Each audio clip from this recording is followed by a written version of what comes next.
राम राम भाइयों। हर बार की तरह मैं फिर से आया हूँ अपने होम डिस्ट्रिक्ट 12 जिलों को घुमाने के लिए। और इस बार की यात्रा जन्माष्टमी के पास की थी। तो जन्माष्टमी पर हम दर्शन करने के लिए जाते हैं 12 जिले के लाडले श्री जी, जिन्हें कल्याण राय जी भी कह देते हैं, क्योंकि संपूर्ण जिले का कल्याण करते हैं, इसलिए उन्हें कल्याण राय जी भी कहते हैं। तो चलते हैं उनके मंदिर में, दर्शन करते हैं। श्री जी के मंदिर पर जाने के लिए आप बस स्टॉप से सीधे नज़दीकी चौराहे प्रताप चौक पर आ जाइए। यहाँ से आप इन सकरी गलियों से होते हुए मंदिर तक पहुँच पाएंगे। वैसे इन गलियों में बहुत भीड़ होती है, परंतु आज किसी कारणवश भीड़ कम है, क्योंकि मैं आया हूँ ना, इसलिए।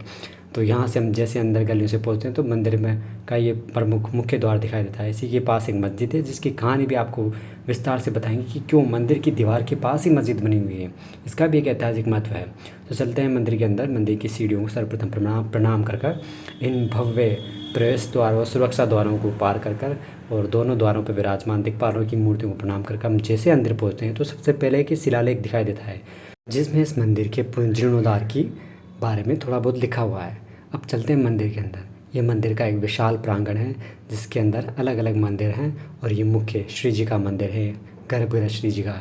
तो मंदिर गर्भगृह के जस्ट सम्मुख है भगवान गरुड़ जी की मूर्ति, जो अधिकतर होती है भगवान के मंदिर के सम्मुख। और मंदिर के अंदर चलते हैं इन सीढ़ियों से होते हुए। सीढ़ियों को प्रणाम करके जैसे ही मंदिर के अंदर पहुँचते हैं तो मेरी यात्रा जन्माष्टमी के एक दिन बाद हुई थी। तो वहाँ पर आज भी जन्माष्टमी की सजावट होती हुई रहती है। और ये श्री जी की आभा, हमारे श्री जी वाकई में अद्भुत दिखाई देते हैं। 12 नगरवासी इन्हें प्यार से श्री जी कहते हैं। वैसे इनका नाम श्री कल्याण राय जी है। तो कल्याण राय जी इसलिए क्योंकि संपूर्ण नगर का कल्याण करते हैं ना, इसलिए कल्याण राय जी। हर मंदिर का सभा मंडप इतना भव्य अलंकृत होता है, ऐसा लगता है कि मानो आकाश गंगाएं अपने अक्ष पर घूम रही है। ये हमारे श्री जी, जो अनेक रूप में आपको दिखाई देते हैं, कभी ऐसे तो कभी ऐसे तो कभी ऐसे भी दिखाई देते हैं, भव्य अनेक रूपों में। मंदिर की इन दीवारों पर चांदी के सिक्के लगे होते हैं।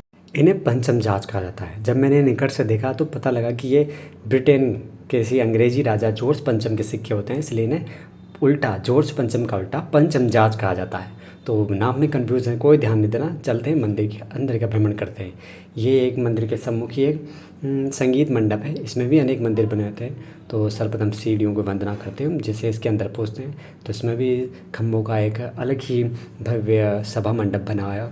और इसका सभा मंडप भी वाकई में अद्भुत आकाश गंगा की तरह अलंकृत है। बस मेरी गलती ये हो गई यहाँ पहुँचते हुए, क्योंकि मैं दिन में आया था। तो ये सभी भगवान का विश्राम का समय होता है, इसलिए ये बंद थे। और हमारे महादेव जी भी शायद विश्राम में थे, इसलिए यहाँ के भी प्रवेश द्वार बंद थे। तो मैं यहाँ से निकल जाता हूँ आगे मंदिर की परिक्रमा करने के लिए, क्योंकि मंदिर की परिक्रमा का भी अलग ही महत्व होता है, उसके बारे में भी बताएंगे आपको। तो चलते हैं मंदिर की परिक्रमा करने। जब बूंदी की राव सुरजनहड़ा ने अकबर की अधीनता स्वीकार की तो संधि के रूप में उन्होंने रणथंभौर के किले को मुगलों को सौंप दिया। और किला सौंपते समय किले में विद्यमान भगवान के श्री विग्रहों को लेकर वो बूंदी आ गए। कालांतर में उन्हीं श्री विग्रहों से बूंदी की राजमाता ने 12 में श्री कल्याण राय जी के मंदिर का निर्माण कराया और यहाँ पर उनकी मूर्तियों को स्थापित किया गया। और इसी के साथ ही जुड़ा हुआ है इतिहास कि मंदिर के दीवार को सटाकर क्यों यहाँ पर मस्जिद बनाई गई है, वो वीडियो के अंत में आपको बताएंगे। मंदिर वैसे प्राचीन है, परंतु समय समय पर जीर्णोद्धार होने के कारण इसके कलाकृतियाँ नष्ट हो चुकी है। फिर भी कुछ कलाकृतियों को संरक्षित करके यहाँ पर इनको श्री विग्रहों को विद्यमान किया गया है। ये सरस्वती माता जी की मूर्ति है और ये भगवान के अभिषेक के बाद जल निकास के लिए जो बनाया गया है वो यहाँ पर बना हुआ है। और आगे चलते हैं, जैसे जैसे मंदिर की परिक्रमा करते हैं तो यहाँ पर हमें अलग अलग मूर्तियाँ देखने को मिलती हैं। ये पत्थर धीरे धीरे नष्ट हो रहे हैं, जो इसकी प्राचीनता को दर्शा रहे हैं। और इधर ही पास में भगवान की शांताकारम भुजगशयनम पद्मनाभम सुरेश्वरम, भगवान की शेषशय्या वाली मूर्तियाँ। यहाँ से जैसे जैसे आगे बढ़ते हैं तो ये मंदिर के चारों तरफ का प्रांगण है, इस पर अलग अलग ये खाली स्थान बने हुए हैं। यहाँ पर मूर्तियाँ थी जो अब नहीं है, पता नहीं क्या कारण है। ये भगवान श्री जी का चित्र है और ये मंदिर की दीवार है जिन पे जीर्णोद्धार के बाद कलाकृतियाँ हुई है। ये भगवान श्री आदि वराह का श्री विग्रह है, जिनमें इन्होंने बृहस्पति माता का उद्धार करते हुए दर्शाया गया।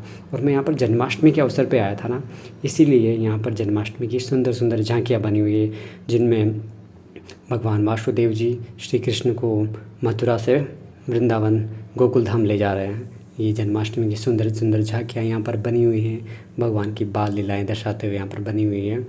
तो चलते हैं मंदिर के बारे में लगभग आपको ऐतिहासिक जानकारी बता दी। और अब चलते हैं मंदिर के बाहर। मंदिर के बाहर ये घास भैरव जी का मंदिर है जिसमें उनके अष्टि विग्रह विद्यमान है। घास जब भी नगर में अमंगल कार्य होता है, महामारी या फिर अनावृष्टि की समस्या, तब इनका नगर भ्रमण कराया जाता है ताकि वो समस्या समाप्त हो।